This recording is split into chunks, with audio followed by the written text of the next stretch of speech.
ரீச்சர் arrest பண்ணி station கூட்டிகிட்டு வந்துடுறாங்க. அங்கே ஒரு லேடி போலீஸ் இருக்காங்க. இவங்க தான் இந்த சீரிஸோட ஹீரோயினே. அவங்க ரீச்சர் கிட்ட டீட்டெயில்ஸ் கேட்குறாங்க. சார் உங்கள் நேம் சொல்லுங்கள். ரீச்சர் கிட்ட இருந்து எந்த ஆன்சரும் இல்லை. கூட்டிகிட்டு வந்த அந்த போலீஸில் ஒருத்தர் சொல்கிறாரு, அவன் ஒரு வார்த்தை கூட பேச மாட்டேன்றான். அவனோட பாஸ்போர்ட்டில் ஜாக் ரீச்சர்னு இருக்குது அப்படின்னு சொல்லிட்டு ரீச்சர் கிட்ட இருந்து வாங்கின அவரோட திங்ஸ் எல்லாம் பார்க்குறாங்க. பணம், அப்புறம் ஒரு மெடல் இருக்குது. இந்த மெடலுக்கு பின்னாடி ஒரு கதையே இருக்குது. டைம் வரும்போது என்னன்னு சொல்கிறேன்.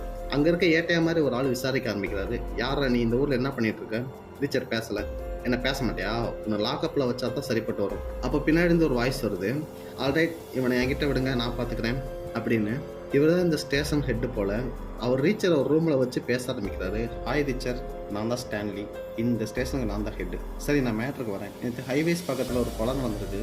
விக்டமை ஷூட் பண்ணவன் க்ளோஸில் இருந்து ஷூட் பண்ணியிருக்கான். அவர் இறந்த பின்னாடி பாடியை போஸ்ட்மார்ட்டம் பண்ண முடியாத அளவுக்கு ரொம்ப டேமேஜ் பண்ணியிருக்கான். எல்லாம் முடிச்சுட்டு ஒரு கார்ட்போர்ட் சீட்டை போட்டு மூடிட்டு போயிருக்கான். செத்துப்போன நபர் உனக்கு யாருன்னு தெரியுமா?